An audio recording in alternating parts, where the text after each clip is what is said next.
ಕರ್ನಾಟಕದ ವಿವಿಧ ಭಾಗದಿಂದ ವಿವಿಧ ಒಂದು ಫುಡ್ ಐಟಮ್ಸ್ಗಳು. ಈಗ ನೀವು ನಾರ್ತ್ ಕರ್ನಾಟಕದಿಂದ ಗುಲ್ಬರ್ಗಾ ಭಾಗದ ಒಂದು ವಿಶೇಷ ಖಾದ್ಯ ಪದಾರ್ಥಗಳನ್ನ ಅಲ್ಲಿಯವ್ರನ್ನ ಕರೆಸಿ ನಾವು ಅಲ್ಲಿಯವ್ರ ಕೈಲೇ ರೆಡಿ ಮಾಡಿಸಿ ಇಲ್ಲಿ ನಿಮ್ಮ ಎಲ್ಲ ಕ್ಷೇತ್ರದ ಜನಕ್ಕೆ ಒದಗಿಸ್ಕೋದಕ್ಕೆ ವ್ಯವಸ್ಥೆ ಮಾಡಿದ್ದೀವಿ.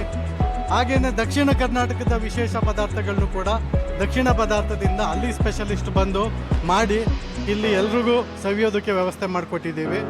ನೆಕ್ಸ್ಟು ನೀವು ಹಾಗೆ ಬಂದರೆ ಕೊಡಗು ಪ್ರದೇಶದಿಂದ ವಿಶೇಷವಾಗಿ ಕೊಡಗು ಆ ಒಂದು ಪ್ರದೇಶದಲ್ಲಿ ಹೆಚ್ಚಿಗೆ ಮಾಡುವಂಥ ಖಾದ್ಯಗಳನ್ನ ನಾವು ಇವತ್ತು ಇಲ್ಲಿ ಮಾಡಿ ನಿಮ್ಮೆಲ್ರಿಗೂ ಒದಗಿಸ್ತಾ ಇದ್ದೀವಿ. ಮತ್ತು ನೆಕ್ಸ್ಟು ನೀವು ಹಾಗೆ ಮುಂದೆ ಹೋಗಿ ನೋಡೋದಾದರೆ ಅಲ್ಲಿ MTR ಸಿಗ್ನೇಚರ್. MTR ಮೊದಲಿಗೆ ಏನು ಸ್ಟಾರ್ಟ್ ಮಾಡಿದರು ದೋಸೆ, ರವಾ ಇಡ್ಲಿ ಇಲ್ಲ. ಅದು ಇಲ್ಲಿ ವಿಶೇಷವಾಗಿ ಈಗ ನೀವು ನಾರ್ತ್ ಕರ್ನಾಟಕಕ್ಕೆ ಹೋದರೆ ರೊಟ್ಟಿ ಇರ್ಬೋದು, ಹಾಗೆ ಕೊಡಗು ಕಡೆ ಬಂದರೆ ಕೊಡಗುನ ವಿಶೇಷ ರೊಟ್ಟಿ ಪದಾರ್ಥಗಳಿರ್ಬೋದು. ಅಲ್ಲಿ ವಿಶೇಷ ತುಂಬ ಪದಾರ್ಥಗಳಿದೆ. ಸುಮಾರು ಇವತ್ತಿಗೆ ನೀವು ಆಲ್ಮೋಸ್ಟ್ 90ರಿಂದ 92 ವಿಶೇಷ ಐಟಮ್ಗಳು ಇದೆ ಎಲ್ಲ ಸೇರಿ. ಅದಲ್ಲದೆ ನಿಮಗೆ ಜ್ಯೂಸ್ಗಳು, ವಿಶೇಷವಾಗಿ ಜ್ಯೂಸ್ಗಳು ಅಲ್ಲಿ ಫೇಮಸ್ ಆಗಿರೋಂಥ ಜ್ಯೂಸ್ಗಳು ಸಿಗ್ತಾ ಇದೆ.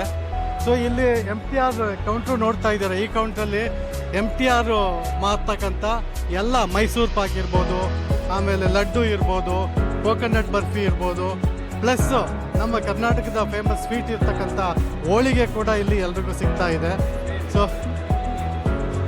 ಇಲ್ಲಿ ನಾವು ಒಂದು ಮಿನಿಮಮ್ ಏನು ಅಮೌಂಟ್ ಇದೆ ಅದನ್ನಷ್ಟನ್ನು ಮಾತ್ರ ಚಾರ್ಜ್ ಮಾಡ್ತಾ ಇದ್ದೀವಿ.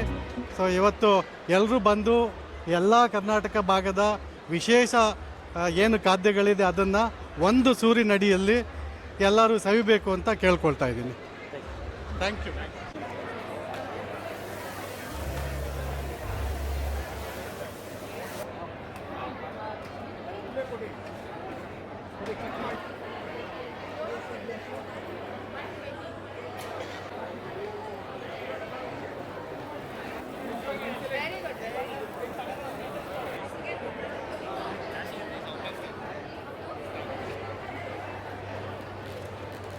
ಚೀಫ್ ಗೆಸ್ಟ್ ತರ ಇವಾಗ ಬರ್ತಾ ಇದ್ದಾರೆ. ಬಂದು 1 ಅವರ್